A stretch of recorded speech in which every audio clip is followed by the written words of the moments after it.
Dalam nama Bapa dan Putra dan Roh Kudus. Amin. Rahmat Tuhan kita Yesus Kristus, cinta kasih Allah, dan persekutuan Roh Kudus bersamamu. Bersamamu juga. Saudara-saudari terkasih, di tempat yang indah, di tengah-tengah alam yang terbuka, dihembusi angin sejuk musim gugur di Big Bear ini, kita merayakan perayaan Ekaristi, perayaan syukur, supaya hati kita kiranya meluap-luap di dalam rasa syukur. Sebab kunci kebahagiaan, kunci keselamatan kita ketika kita sadar bahwa kita adalah orang-orang yang dicintai dan kita diberikan banyak sekali berkat. Hanya seringkali kita yang tidak mampu melihatnya. Hari ini gereja merayakan pemberkatan Basilika Lateran. Kita tidak usah pusing tentang Basilika Lateran di Roma yang kita lihat gambarnya, tapi kita mau melihat maknanya. Mengapa gereja meletakkan pemberkatan Basilika ini di dalam salah satu hari Minggu? Karena tema utama dari penghayatan kita yaitu gereja. Tuhan tidak kelihatan, dan dia hanya bisa dibuat kelihatan dan dihayati setiap hari karena ada gereja. Maka kita perlu menjaga, kita perlu mengembangkan, kita perlu menghayati kehadiran gereja di atas bumi ini. Karena kalau gereja lenyap, maka walaupun Tuhan ada, orang merasa sulit menghayati. Kita bersyukur atas komunitas kita bersyukur juga atas baptisan yang membuat kita dapat menghayatinya. Mari kita dengan rendah hati tunduk di hadapan Tuhan dan mohon pengampunan, sebab kita semua tanpa kecuali orang-orang yang tidak luput dari dosa. Dalam kabut, barang siapa tinggal dalam aku, berbuah banyak. Haleluya, haleluya, haleluya.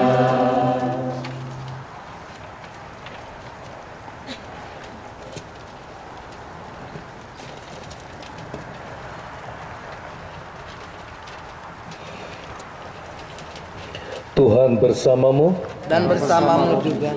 Inilah Injil Yesus Kristus karangan Santo Yohanes. Dimuliakanlah Tuhan.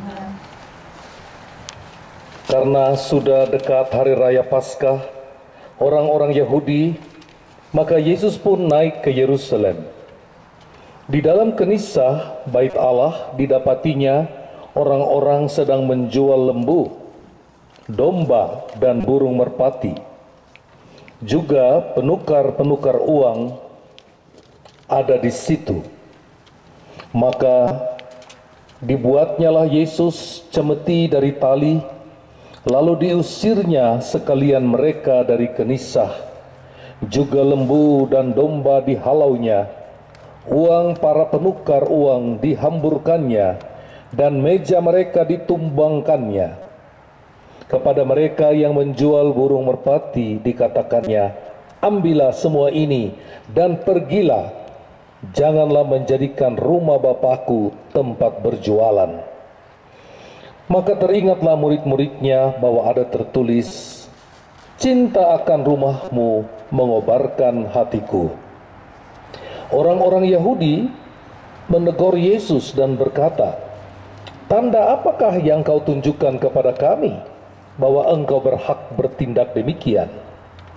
Jawab Yesus kepada mereka, rombaklah kenisah ini, maka dalam 3 hari akan kudirikan kembali. Orang-orang Yahudi berkata, 46 tahun lamanya orang membangun kenisah ini, dan engkau hendak mendirikannya dalam 3 hari? Akan tetapi kenisah yang dimaksudkan Yesus ialah tubuhnya sendiri. Ketika ia sudah bangkit kembali dari alam maut, murid-muridnya teringat bahwa dia telah mengatakan hal ini. Maka mereka pun percaya akan kitab suci dan akan sabda yang telah diucapkan Yesus. Demikianlah Injil Tuhan.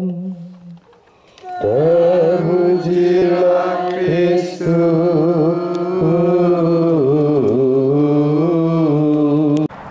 Maka kita seringkali kurang menghargai, kurang merasakan betapa pentingnya kita boleh berkumpul sebagai gereja, dan betapa bahagia kalau kita punya gereja yang bagus. Dan memang sejak awal ketika Nabi Yeremia bernubuat, dia telah melihat suatu penglihatan yang diberikan Tuhan.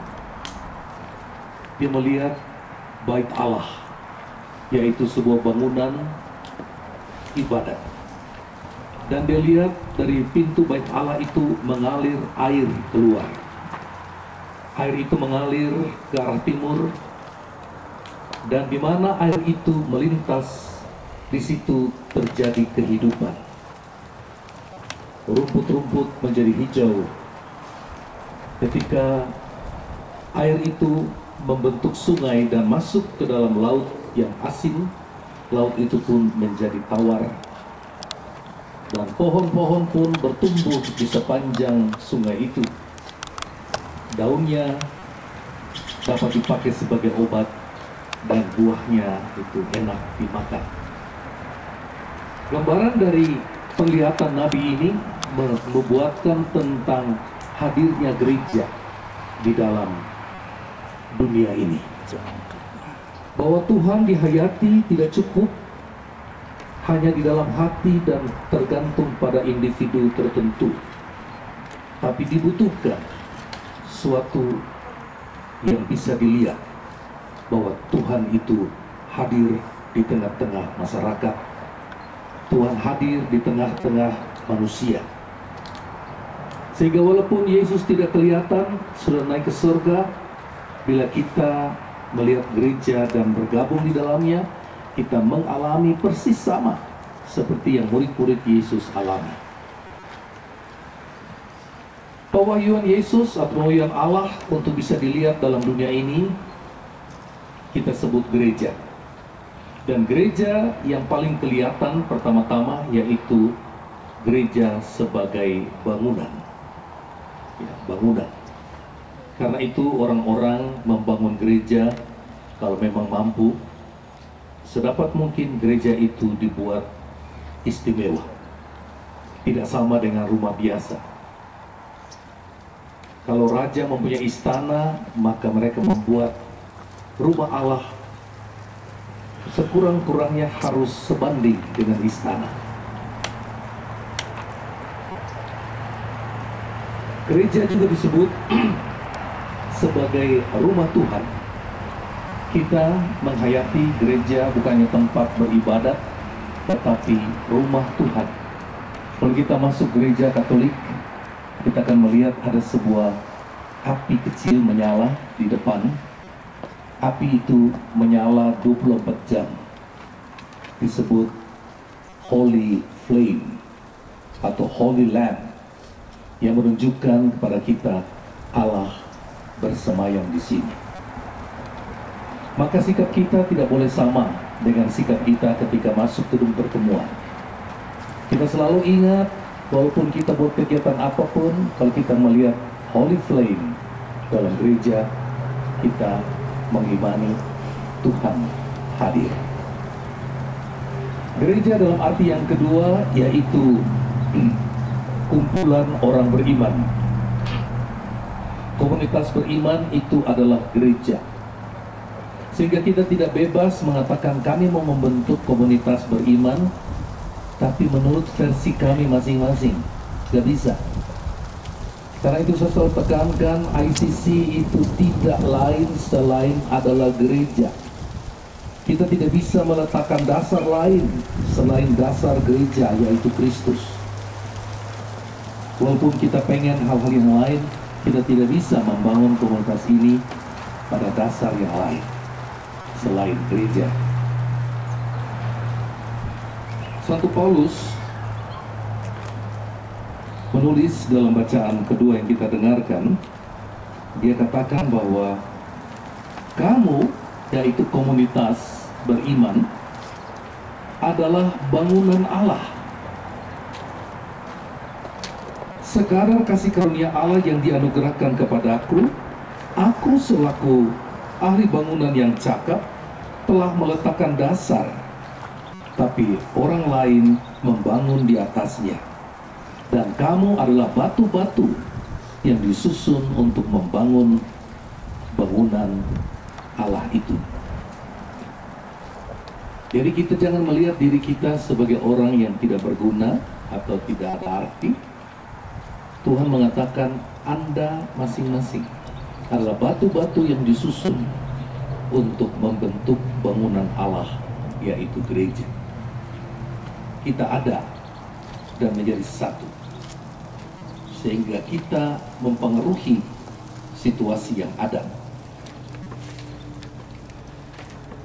Gereja dalam arti yang lebih kecil lagi, yaitu pribadi-pribadi kita.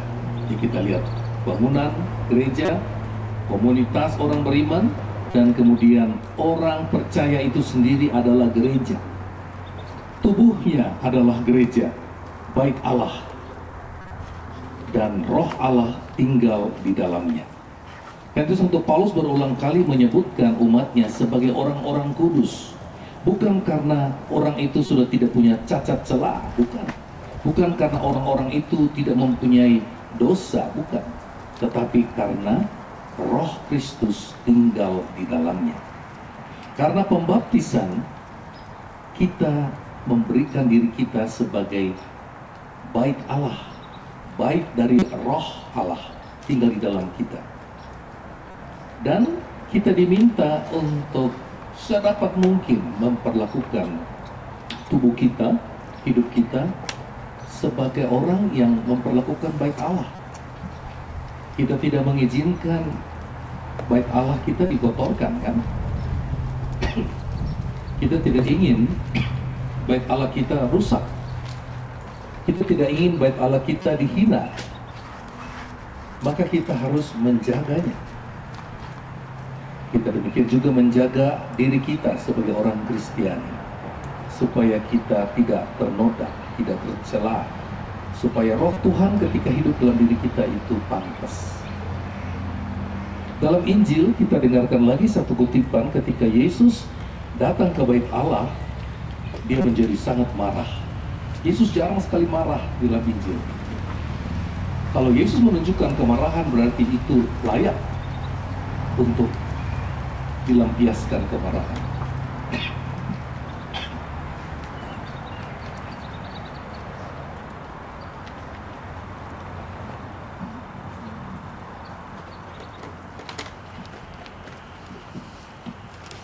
Kita menonton movie, kita melihat bagaimana godaan dunia pelan-pelan bisa mengubah gereja menjadi tempat sirkus. Anda lihat di dalam movie tadi malam ketika petugas-petugas kota datang kepada pastor paroki meminta supaya dia buka gereja, ya, karena sudah ramai sekali di depan orang main musik, dan supaya dia katakan, saya tidak mau gereja saya menjadi tempat sirkus. Dia tidak mengizinkan gereja itu berubah mencari sesuatu yang bukan atas dasar Kristus.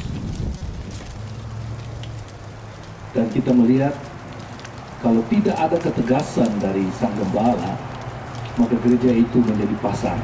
Orang berjualan, orang bisa masuk macam-macam. Dan kecenderungan itu ada di luar, mereka membuat seperti ya. Dan itu memang tidak bisa dihindarkan, tapi kita bisa menjaga. Yesus menegur, bahkan mengusir penjual-penjual dari bait Allah itu, dan dia mengatakan, ya, jangan menjadikan rumah Bapakku tempat berjualan dan sarang penyamun. Kita semua dipanggil untuk menjaga agar gereja memiliki fungsi yang tepat, setia kepada misi yang telah dinubuatkan oleh Nabi Yehezkiel di bacaan pertama, yaitu dia mengalirkan rahmat ke dalam dunia ini. Di mana gereja itu hadir, di situ ada kebaikan, ada kedamaian, ada pertumbuhan, ada buah-buah, dan sebagainya. Dan kita adalah gereja. Saya menegaskan supaya kita meninggalkan iman yang selfish. Iman selfish artinya, saya hanya mau dilayani. Saya warga gereja, saya bilang, mana dong, dilayani dong. Tapi iman yang dewasa adalah iman yang menyatu dengan gereja, di mana saya bertanya, kalau saya adalah batu-batu bangunan dari gereja ini, apa fungsi saya bagi gereja? Apa yang bisa saya sumbangkan? Apa yang bisa saya berikan? Dan sebagainya. Kita bisa memberikan banyak sekali kepada gereja. Dan jangan takut, sebab apa yang kita berikan untuk membangun gereja dalam arti bangunan, komunitas, dan pribadi, ini semua dijamin oleh Allah sendiri. Seringkali kita merasa takut sekali karena kita sendiri membutuhkan uang. Bagaimana dong, saya nggak cukup? Gak usah khawatir, kita tidak pernah diminta untuk menghabiskan seluruh harta kita, karena kita sendiri adalah gereja. Ya? Saya lihat satu ilustrasi di internet, lucu, dia katakan, uang itu uang yang sama, tapi mempunyai sifat dan nama yang berbeda pada situasi yang berbeda. Kalau Anda ke toko dan bertransaksi jual beli, uang itu namanya uang. Dan uang itu dinilai menurut apa yang disebut harga atau price. Tapi ketika uang itu dibawa sebagai pembayar uang sekolah, namanya bukan lagi duit, namanya tuition atau fee.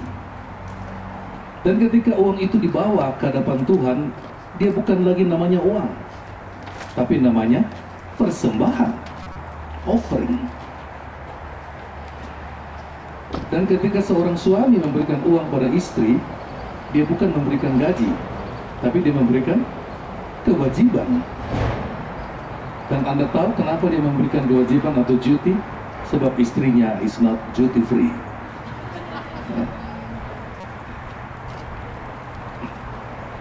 Anda melihat bahwa setiap transaksi kita itu berubah dan berbeda.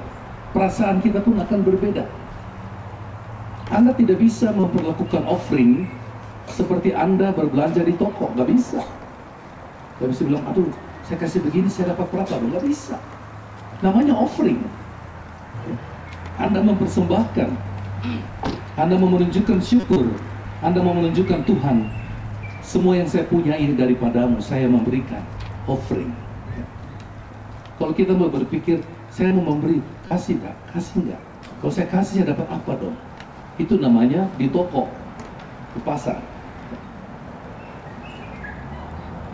Kalau kepada istri aja, kita katakan duty kepada Tuhan, kita layak mempersembahkan sebagai offering. Dan masih banyak lagi istilah-istilah lainnya.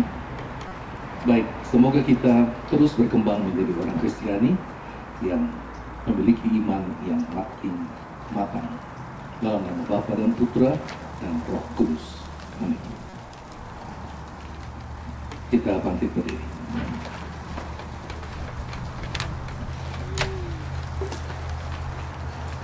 Kita mengucapkan bersama syahadat iman.